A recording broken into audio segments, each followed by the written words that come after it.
কোথাও এক কোমর পানি। উপর থেকে বৃষ্টি হচ্ছে, নিচ থেকে পানি ফুলে উঠছে। ঘর বাড়ি ছেড়ে মানুষ যাবে কোথায়?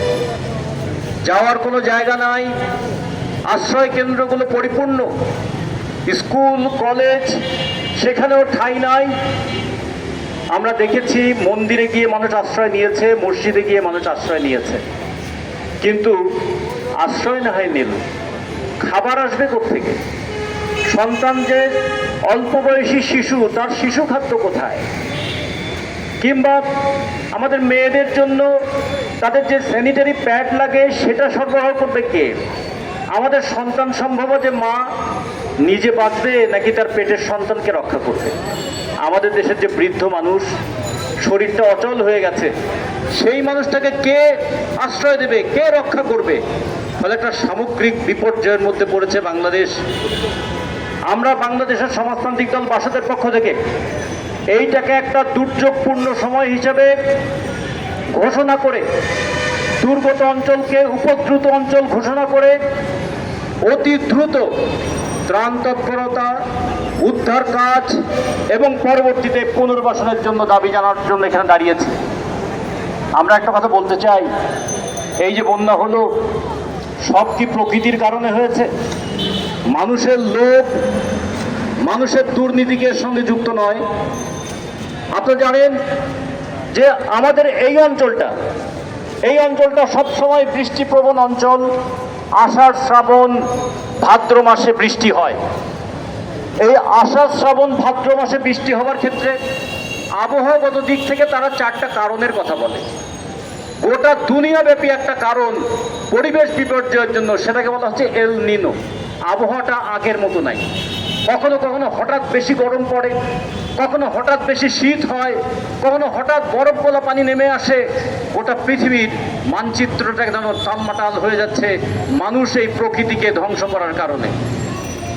আর একটা বলে তারা মেডেন জুলিয়ান অসিলেশন, যে নির্দিষ্ট সময় ব্যাপী যে বৃষ্টি হয়, খরা হয়, সেই সময়টা সেটা নষ্ট হয়ে গেছে।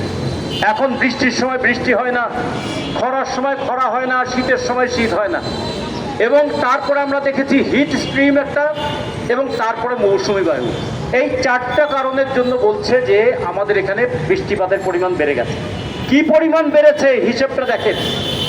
গোটা আগস্ট মাস ব্যাপী কুমিল্লা অঞ্চলে গড়ে বৃষ্টি হওয়ার কথা 350 মিলিমিটার, আর 3 দিনেই সেখানে বৃষ্টি হয়েছে 460 মিলিমিটার। মানে এক মাসের বৃষ্টি 3 দিনে হয়েছে। এই রকম ঘটনা ত্রিপুরাতে হয়েছে, এই রকম ঘটনা মিজোরামে হয়েছে, এই রকম ঘটনা আমরা চেরাপুঞ্জিতে হতে দেখেছি। এই যে উপরে বাংলাদেশের চাইতে 15 গুণ বেশি জায়গায় যে বৃষ্টি হয়, সেই বৃষ্টির পানি বাংলাদেশের উপর দিয়ে গড়িয়ে সমুদ্রে গিয়ে পড়ে। এবং বাংলাদেশটা তৈরি হয়েছে এই বন্যা দিয়ে। বন্যার সঙ্গে টিকে থেকেই বাংলাদেশ তৈরি হয়েছে। বন্যার সঙ্গে পলিমাটি এসে এসে বাংলাদেশ তৈরি হয়েছে। বাংলাদেশের যে 1,47,000 বর্গ কিলোমিটার জায়গা, তার 80% জায়গা হচ্ছে পলি দিয়ে তৈরি। বন্যা না হলে বাংলাদেশ হতো না। ফলে বাঙালি বন্যাকে ভয় পায় না, বাঙালি বন্যার সঙ্গেই টিকে থাকতে চায়। কিন্তু বন্যা কখন ভয়াবহ হয় সেটার কারণ আমরা খুঁজতে চাই। বন্যার সঙ্গে যে পলি আসে, প্রতি বছর বাংলাদেশে 2 কোটি টন পলি আসে। এই পলি দিয়ে বাংলাদেশের জমিটা তৈরি হয়। প্রতি বছর সমুদ্র থেকে আমরা 12 বর্গ কিলোমিটার করে জায়গা পাই। ওই যে হিমালয় থেকে যে পলি আসে, ব্রহ্মপুত্র নদীর মাধ্যমে যে পলি আসে, সেগুলো নদী হয়ে সমুদ্রে গিয়ে জমে। যে কারণে দেখবেন আজ থেকে 50 বছর আগে নোয়াখালীর সীমানা যেখানে ছিল, সেখান থেকে নোয়াখালী আরো অনেক দূর সামনে চলে গেছে। তার মানে আমাদের দেশটা বড় হচ্ছে। এই দেশটা বড় হচ্ছে পলি দিয়ে। ফলে পলিকে তো আমরা ভয় পাই না, পানিকে তো আমরা ভয় পাই না। কিন্তু কেন এই দুর্যোগটা এলো? কারণ বাংলাদেশের ভেতরে যে নদীগুলো আছে, তার মধ্যে 57টা নদী হচ্ছে আন্তর্জাতিক নদী। এর মধ্যে 3টে এসেছে বার্মা থেকে, আর 54টা এসেছে ভারত থেকে। ভারত থেকে যে 54টা নদী এসেছে, তার মধ্যে 51টার উপরে ভারত বাদ দিয়েছে। বাদ দিলে কি হয়? ব্যারেজ নির্মাণ করলে কি হয়? সে পানিটাকে আটকে রাখে। পানিটাকে যখন আটকে রাখে তখন শুষ্ক মৌসুমে আমরা পানি পাই না।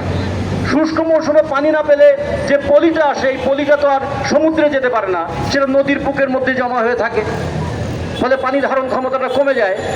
আর বর্ষাকালে ওরা সমস্ত গেটগুলো খুলে দেয়, তখন যে বিপুল পানির তোর বাংলাদেশকে ভাসিয়ে দেয়, নদীর দুকুল উপচে পানি যখন চলে যেতে থাকে। ফলে এই বন্যাটা যতটা না প্রকৃতি দিয়ে তৈরি, এই বন্যার বেশিরভাগটাই হচ্ছে মানুষ দিয়ে তৈরি। এবং ভারতের এই পানি আগ্রাসন কখনো শুকিয়ে মারা, কখনো ভাসিয়ে মারা, কখনো ডুবিয়ে মারে, কখনো শুকিয়ে মারে। তারই আর একটা ঘটনা আমরা এবার দেখলাম। এখন বলছে ত্রিপুরাতেও বৃষ্টি হয়েছে, কুমিল্লাতেও বৃষ্টি হয়েছে, লক্ষ্মীপুরেও বৃষ্টি হয়েছে, ফেনীতেও বৃষ্টি হয়েছে। ওইদিকে আমরা দেখলাম অরুণাচলে বৃষ্টি হয়েছে, হিমাচলে বৃষ্টি হয়েছে, আসামে বৃষ্টি হয়েছে, মিজোরামে বৃষ্টি হয়েছে। এই বৃষ্টির পানি যাবে কোন দিক দিয়ে? বৃষ্টির পানি তো এই বাংলাদেশের উপর দিয়ে যাবে। কিন্তু খেয়াল করে দেখুন, এই বাঁধগুলো বর্ষা মৌসুমের শুরুতেই ভারত কর্তৃক যে দেওয়া বাঁধ, জুন মাসের মধ্যেই বর্ষার প্রথম দিকে আষাঢ় মাসের বৃষ্টিতে এই বাঁধগুলো সব পরিপূর্ণ হয়ে গিয়েছিল। আষাঢ়ের পরে কি মাস? শ্রাবণ মাস। শ্রাবণ মাসেও যখন পানি এসেছে তখন ভারত একটু একটু করে বাঁধ খুলে দেওয়া শুরু করেছে। আর আগস্ট মাসের 14 তারিখ থেকে কি মাস শুরু হয়েছে? ভাদ্র মাস। এই সময় 15ই আগস্টের পর থেকে মৌসুমি বায়ু এবং নিম্নচাপ হয়েছে সাগরে। এই নিম্নচাপের কারণে যে বৃষ্টি হচ্ছে, আপনারা জানেন যে বাংলাদেশের উপর দিয়ে পানি যায় যেটা, তার প্রায় 56% পানি আসে ভারত থেকে, আর 44% পানি বাংলাদেশের বৃষ্টির মধ্য দিয়ে। এই বাংলাদেশেও বৃষ্টি হচ্ছে আর ভারত থেকেও পানিটা ছেড়েছে। এই বৃষ্টির পানি আর ভারত থেকে আসা পানি, দুই পানি প্লাবিত করে দিয়েছে। একদিকে গোমতী নদী দিয়ে কুমিল্লা, আর একদিকে আমাদের ফেনী এই অঞ্চলটা। এবং এই কারণে দেখুন এবার বন্যার সবচেয়ে ভয়াবহ আক্রমণ এসেছে কুমিল্লায়, ফেনীতে, লক্ষ্মীপুরে, ওইদিকে কিছুটা চট্টগ্রামে, এবং ওই অঞ্চলটা জুড়েই কিন্তু বন্যা। আর একটা বন্যার উপযুক্ত জায়গা হচ্ছে সুনামগঞ্জ, সেখান থেকে মৌলভীবাজার, এটা হয়ে একটা বন্যা আসছে। আমরা এই জন্য বলতে চাই, এই বন্যার কারণ যতটা না প্রাকৃতিক, তার চেয়ে অনেক বেশি হচ্ছে মানুষের তৈরি, ভারতের পানি আগ্রাসন এবং পানি ছেড়ে দেওয়ার পর। আর একটা ঘটনার কথা বলি, বাংলাদেশের একটা নদী রক্ষা কমিশন আছে। এই নদী রক্ষা কমিশন গত বছর একটা জরিপ করে দেখেছিল যে বাংলাদেশের নদীগুলো দখল করেছে এই রকম দখলদারের সংখ্যা হচ্ছে 32,800।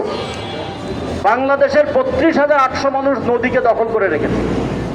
এবং কুমিল্লা অঞ্চলে নদী দখলদারের সংখ্যা সবচেয়ে বেশি। ওরা যে নদী দখল করেছে, নদীর উপর নানা রকমের স্থাপনা করেছে, তার ফল কি দাঁড়ালো? কুমিল্লাবাসী এবার হারে হারে টের পেলেন। ওই কুমিল্লার নদী দখলদাররা নদী দখল করে স্থাপনা বানিয়েছে, নদী থেকে অনিয়ন্ত্রিতভাবে বালু উত্তোলন করেছে, আর তার ফল, তার খেসারত দিতে হলো গোটা কুমিল্লার জনগণকে। এমনি করে মুসলিমীয় কিছু দুষ্কৃতিকারী, দুর্বৃত্ত, লুটপাটকারী, তাদের দায় বহন করতে হচ্ছে গোটা দেশের জনগণকে। ফলে বন্যার মধ্যে দিয়েও বোঝা গেল যে দুর্নীতি যদি সমাজে থাকে, দুর্বৃত্ত যদি সমাজে থাকে, দুঃশাসন যদি থাকে, তার দায় সকল জনগণের কাঁধের উপর গিয়ে পড়ে। আর পাশাপাশি বাংলাদেশেও একদল দেখবেন যে কথায় কথায় ভারতের দোষ দেয়, কিন্তু নিজেদের দোষের কথা বলে না। ভারত পানি আটকে রেখেছে, এটার জন্য ভারত দায়ী, কিন্তু আমাদের যে নদীগুলোকে ধ্বংস করেছে যারা, তারা কি দায়ী নয়? নদীর গতিপথ পরিবর্তন করেছে যারা, তারা কি দায়ী নয়? বাংলাদেশের 158টা নদীকে যে মেরে ফেলেছে যারা, তারা কি দায়ী নয়? ফলে আমরা মনে করি ভারতের পানি আগ্রাসন এবং বাংলাদেশের নদী দখলকারী, এই দুইজনকেই দায়ী করতে হবে, এবং বাংলাদেশের মানুষের জীবন এবং জীবিকা ধ্বংসের জন্য এরা দায়ী, এই কথাটা বারবার আমাদের বলতে হবে। এখানে আবার একদল এখন বলছে ভারত ফারাক্কা বাদ দিয়েছে, আমাদের এখানে একটা বাঁধ তৈরি করো। ভারত ওদিকে একটা বাঁধ দিয়েছে, আমাদের এখানে আর একটা বাঁধ তৈরি করো। এইরকম করে ধান্দাবাজদের এক ধরনের যুক্তি আছে। এর সঙ্গে যুক্ত হয়েছে কিছু সাধারণ মানুষ, তারা না বুঝেই বলছেন ভারতে বাদ দিয়েছে, ফলে আমরাও যদি ফারাক্কার পাশে একটা বাদ দেই তাহলে খুব ভালো হবে। আচ্ছা ধরুন ফারাক্কা 109টা গেট আছে, ভারত এই 109টা গেট ছেড়ে দিল, আমরা এখানে একটা বাঁধ করলাম, ওই পানিটা তো বাংলাদেশে আসলো, আসার পরে পানিটা যাবে কোথায়? আমি তো বাদ দিয়ে পানিটাকে আটকে রাখলাম, তাহলে আমার দেশের মানুষকে আমি আবার পানিতে ডুবিয়ে মারবো। ফলে যারা বলে যে দরকার হলে 50,000 কোটি টাকা খরচ করব, দরকার হলে 1 লক্ষ কোটি টাকা খরচ করব, আমরাও এরকম বাঁধ দেব। আসলে বলি, নদীর মধ্যে অপরিকল্পিত বাঁধ দিয়ে পানির প্রবাহ নষ্ট করলে শুধু বাংলাদেশের মানুষের ক্ষতি হয় তা না, ভারতের মানুষও কিরকম বিপদে পড়েছে। ওই বাঁধ তৈরি করার কন্ট্রাক্টারি করে লাভ করেছে একদল কন্ট্রাক্টর, মানুষকে শুকিয়ে মেরে পানি ব্যবসা করেছে একদল কন্ট্রাক্টর। বৃষ্টির পানি উপর থেকে পড়ে মাটির নিচে যায়, ওই পানি আবার আমরা তুলে খাই। সেই পানি তুলে খাওয়া 1 লিটার পানির দাম এখন 30 টাকা, হাফ লিটার পানি আগে 15 টাকা ছিল, সেটার দাম 20 টাকা হয়েছে। কৃষক ফসল ফলিয়ে 1 কেজি বেগুন বিক্রি করে 5 টাকায়, আর মাটির নিচ থেকে প্রকৃতির পানি তুলে আমাদের বোতলে করে হাফ লিটার পানি বিক্রি হয় 20 টাকায়। কত বড় পানি বিক্রেতা জালিয়াত চক্র বাংলাদেশে একটা তৈরি হয়েছে, ভারতও এরকম তৈরি হয়েছে। ফলে পানি হচ্ছে ওদের কাছে সবচেয়ে লাভের জিনিস, পানি হচ্ছে সবচেয়ে সহজে কোটিপতি হওয়ার জিনিস। এই জন্য পানি নিয়ে নানা ধরনের ষড়যন্ত্র তারা করে। আমাদের এই বন্যার মধ্যে, এই দুঃখের মধ্যে এই কথাটাও খেয়াল রাখতে হবে। পাশাপাশি এটা বলতে হবে, এই যে বিস্তীর্ণ অঞ্চলের মানুষ বন্যার পানিতে ডুবে গেল, তাদেরকে উদ্ধার করবার জন্য আমাদের সেনাবাহিনীর তৎপরতা চাই, আমাদের বাহিনীগুলোর তৎপরতা চাই। আমাদের দেশের সাধারণ মানুষ তাদের যা সম্বল আছে তাই নিয়ে গিয়েছে, এবং যা সম্বল তা নিয়ে যেতে গিয়ে কত বিপদে পড়েছে। ফেনীতে গিয়েছে মানুষকে উদ্ধার করবে বলে, গিয়ে যে তারা নৌকা নিয়ে গেছে, স্পিডবোট নিয়ে গেছে, স্পিডবোটের তেল গেছে শেষ হয়ে, এখন তেল পাবে কোথায়? যারা মানুষকে সাহায্য করতে গেছে তাদের অনেকে সাঁতার জানে না, ফলে মানুষকে উদ্ধার করবে কিভাবে? এই জন্য আমরাও বলতে চাই, উৎসাহ নিয়ে যাওয়াটার দরকার নাই। যারা এই কাজ করলে মানুষকে সত্যিকারভাবে সহযোগিতা করতে পারবে তাদেরকে সহযোগিতা করুন। আমাদের ছাত্র সংগঠন সমাজতান্ত্রিক ছাত্র ফ্রন্টের পক্ষ থেকে, আমাদের মহিলা ফোরামের পক্ষ থেকে মানুষের কাছে সাহায্য চাইছে। মানুষের কাছ থেকে সাহায্য নিয়ে সেইটা দিয়ে আমরা কিভাবে মানুষকে সহযোগিতা করা যায় সেটা আমরা করব। এইটা নিয়ে অ্যাডভেঞ্চার করার দরকার নাই, এইটা নিয়ে লোক দেখানো তৎপরতা করার দরকার নাই। মানুষের যাতে ভালো হয় সেই কাজ করা দরকার। প্রয়োজনে তাদের জন্য কি কি দরকার সেটার তালিকা করে তাদের কাছে যাতে পৌঁছে দেওয়া যায় সেই ব্যবস্থা করা দরকার। আমরা সেই কাজটা যেমন করব, পাশাপাশি বৈষম্য বিরোধী আন্দোলনের মধ্য দিয়ে একটা অভূতপূর্ব গণজাগরণ বাংলাদেশে হয়েছে, সেটার মধ্যেও আমরা আছি। এই বাংলাদেশ হচ্ছে আন্দোলনের দেশ। ছাত্ররা আন্দোলনের শুরু করে, শেষ করে শ্রমজীবী মানুষ। যেমন 52 সালের ভাষা আন্দোলন শুরু হয়েছিল, ছাত্ররা শুরু করেছিল। 54 সালের নির্বাচনের মধ্য দিয়ে মুসলিম লীগকে হটিয়ে দিয়েছিল দেশের মানুষ। 62 শিক্ষা আন্দোলন ছাত্ররা শুরু করেছিল।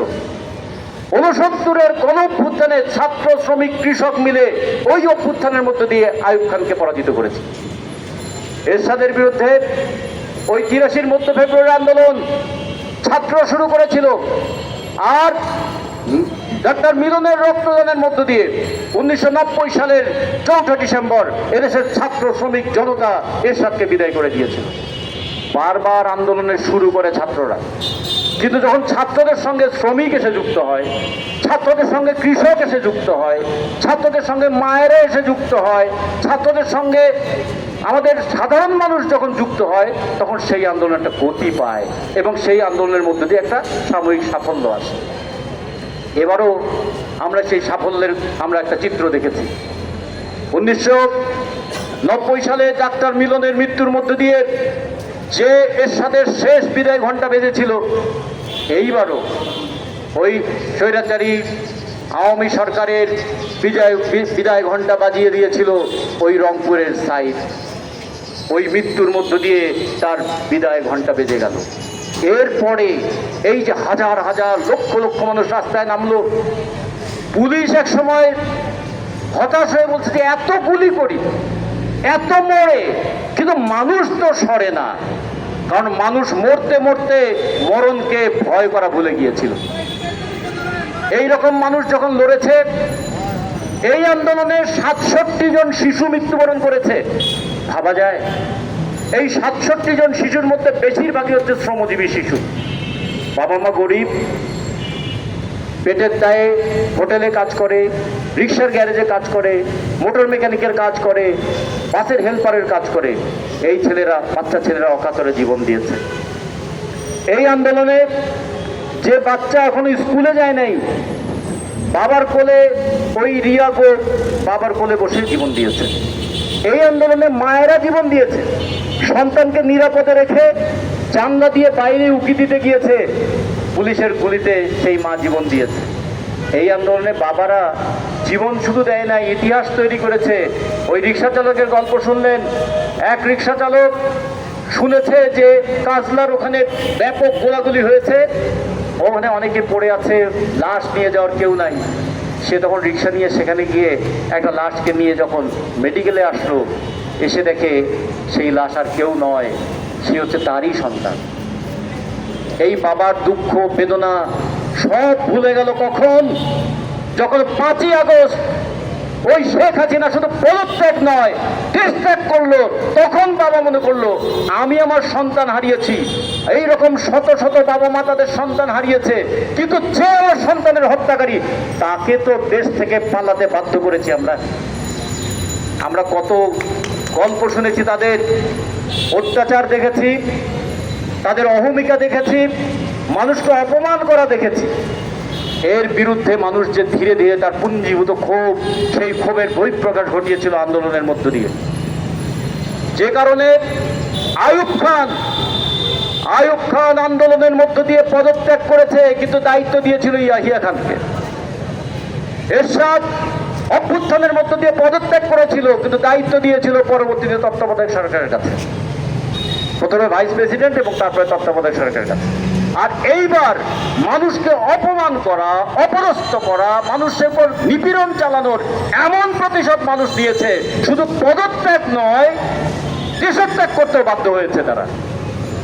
এবং তারপরে দেখুন, এত বড় বড় বীর পুরুষ, শ্রমিককে শোষণ করতে তাদের অসুবিধা হয় নাই, শ্রমিককে গুলি করে মেরেছে মিরপুরে, তাদেরকে আমরা দেখেছি। এই সব বীর পুরুষরা, পিছনে পুলিশ থাকলে বীর পুরুষ, যখন পিছনে পুলিশ আর নাই, সব কে কার আগে দেশ ছেড়ে পালাবে তার একটা প্রতিযোগিতা তৈরি হয়েছিল, এবং এদেরকে আমরা পালাতে দেখেছি। এরা যখন দেশে থাকে তখন লুট করে, যখন বিপদ দেখে তখন দেশ থেকে পালায়, আবার সুসময় এলে এরা ফিরে এসে আবার আমাদের সংসদে যায়, নেতা হয়, আমাদেরকে লুটপাট করে। এইবার গণঅভ্যুত্থানের মধ্য দিয়ে আমরা ছাত্র, শ্রমিক, জনতার এই গণঅভ্যুত্থানের মধ্যে দিয়ে সেই কথাটা বলতে চাই। বারবার বাংলাদেশের মানুষ বিজয় অর্জন করে, কিন্তু বিজয়টা হাতছাড়া হয়ে যায়। বাংলাদেশের মানুষ লড়াই করে, জীবন দেয়, আর এক দল এসে এখানে দুধ মধু খেয়ে যায়। এইবার সেটা যেন না হয়, তার জন্য আমাদের একটু সজাগ, প্রতিরোধ এবং লড়াই অব্যাহত রাখতে হবে। একটা অন্তর্বর্তীকালীন সরকার হয়েছে, এটা হলো অন্তর্বর্তীকালীন সরকার, কিন্তু আমরা জানি না তাদের অন্তরের মধ্যে কি আছে। আমরা বুঝতে চাই তোমার অন্তরের মধ্যে কি আছে, পরিষ্কার করে বুঝতে হবে আমাদের। যে শ্রমিক জীবন দিল, সেই শ্রমিক বৈষম্যের শিকার নয়। বাংলাদেশের সবচেয়ে বড় বৈষম্য কোথায়? বাংলাদেশে বড় বড় বৈষম্য হচ্ছে নারী পুরুষের বৈষম্য, শ্রমিকের মজুরির বৈষম্য, এখানে ধর্মীয় বৈষম্য, হিন্দু মুসলমানের বৈষম্য, সবচেয়ে বড় কথা গ্রাম শহরের বৈষম্য, আর মানুষের সঙ্গে মানুষের বৈষম্য। এই বৈষম্যগুলো দূর করতে হবে। বৈষম্য কোথায় বোঝা যায়? ওই অসুস্থ হয়ে যদি আপনি স্কয়ার হাসপাতালে যান আর ঢাকা মেডিকেলে যান, তাহলে বুঝবেন বৈষম্য কোথায়। যদি লক্ষ লক্ষ টাকা থাকে, রাজকীয় চিকিৎসা পাবেন ওই সমস্ত হাসপাতালে। আর যদি টাকা না থাকে, একটা হাসপাতালে বিছানাও পাবেন না, বারান্দায় কাতরাতে হবে।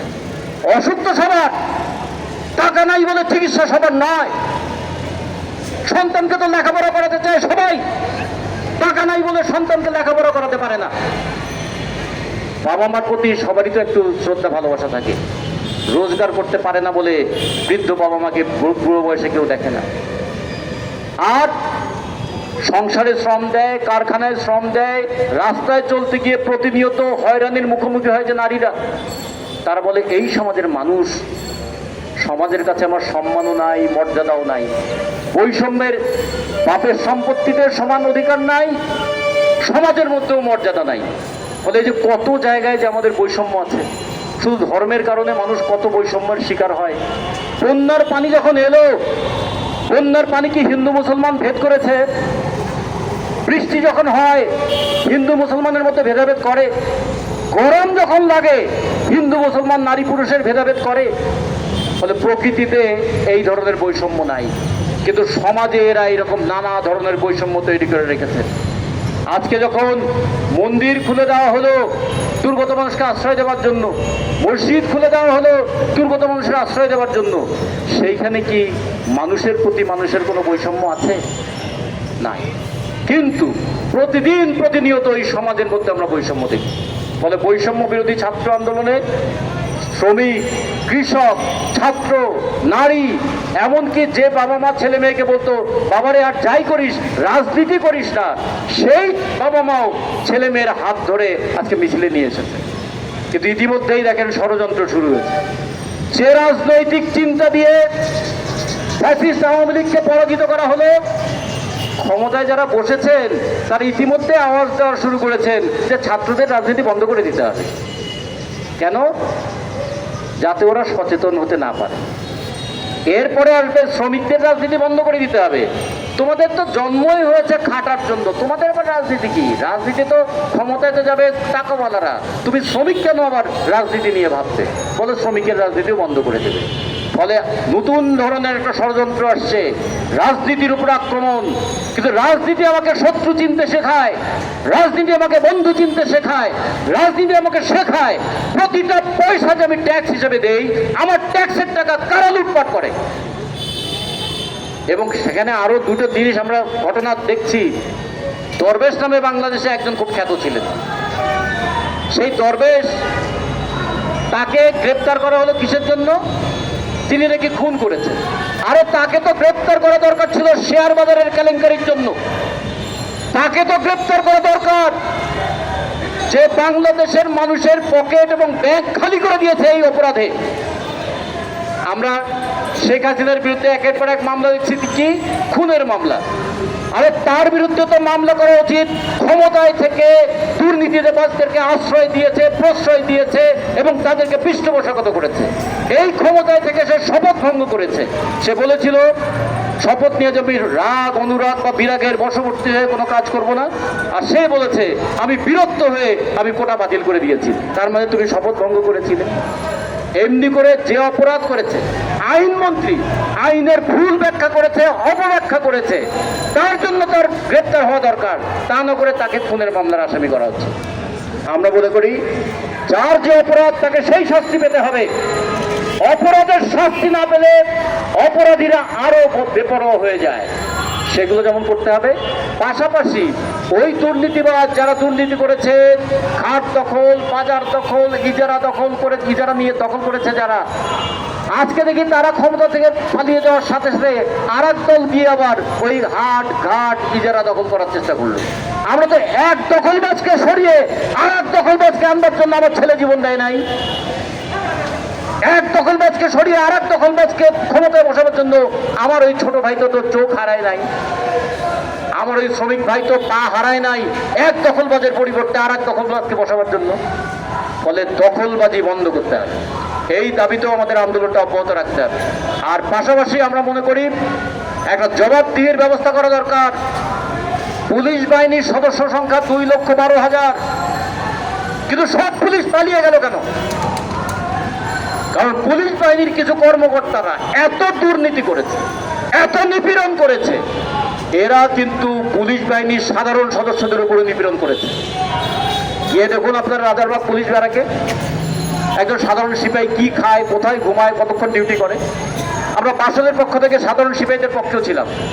ওরা 12 ঘন্টা 14 ঘন্টা ডিউটি করে, কি খায়, 22,000 24,000 টাকা বেতন পায়। এই পুলিশদের প্রতি আমাদের সহানুভূতি আছে, কিন্তু রাষ্ট্রের লাঠিয়াল বাহিনী বানাতে গিয়ে এই পুলিশকে জনগণের বিপক্ষে দাঁড় করিয়ে দিয়েছে বলে মানুষ ক্ষোভে বিক্ষোভে থানা আক্রমণ করেছে। ফলে পুলিশ বাহিনীতে একটা সংস্কার করা দরকার। ঠিক তেমনি আমাদের যে সচিবালয়, একজন একজন সচিবের বাসায় নগদ টাকা পাওয়া যায় 3.5 কোটি টাকা, কেমনে সম্ভব? এরকম কোটি কোটি টাকার মালিক যে সচিবরা হয়েছে, এদেরকে শুধু গ্রেপ্তার নয়, এদের কাছ থেকে টাকা উদ্ধার করতে হবে। আমরা পরিষ্কার করে বলতে চাই, 2 বছর 3 বছর জেল খেটে তারা আবার জেলখানা থেকে বেরিয়ে এসে আবার তসবিহ হাতে নিয়ে টুপি মাথায় দিয়ে আল্লাহর নামে ভোট চাইবে, এই ধরনের ধান্দাবাজি আমরা দেখতে চাই না। ওদের দুর্নীতির টাকা উদ্ধার করতে চাই, পাচার করা টাকা উদ্ধার করতে চাই। সেই টাকা শিক্ষার জন্য বরাদ্দ করতে হবে, সেই টাকা চিকিৎসার জন্য বরাদ্দ করতে হবে, সেই টাকা কৃষকের জন্য, কৃষির জন্য বরাদ্দ করতে হবে। আমার টাকা লুট করে নিয়েছো, ওই টাকা আমাকে ফেরত দিতে হবে। ফলে আন্দোলনের মধ্য দিয়ে সেই কথাগুলো আমরা বলতে চাই এবং আগামী দিনে সেই লড়াইটাকে অব্যাহত রাখতে চাই। আমরা মনে করি গণ অভ্যুত্থান কেবল একটা সূচনা করে দিয়েছে, আমাদের নিয়মিত লড়াইয়ের মধ্যে থাকতে হবে।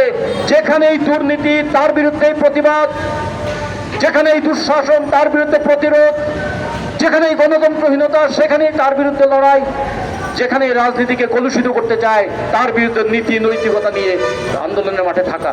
সে কারণে আমাদের এখন দেখুন, বাংলাদেশের 17 লক্ষ হালকা যানবাহনের চালক, তাদের লাইসেন্স আছে কিন্তু আইনে তাদের ট্রেড ইউনিয়ন করার অধিকার নাই। কি গণতন্ত্র তৈরি করবেন তোমরা? শ্রমিকের অধিকার কেড়ে নিয়ে গণতন্ত্র প্রতিষ্ঠা হবে?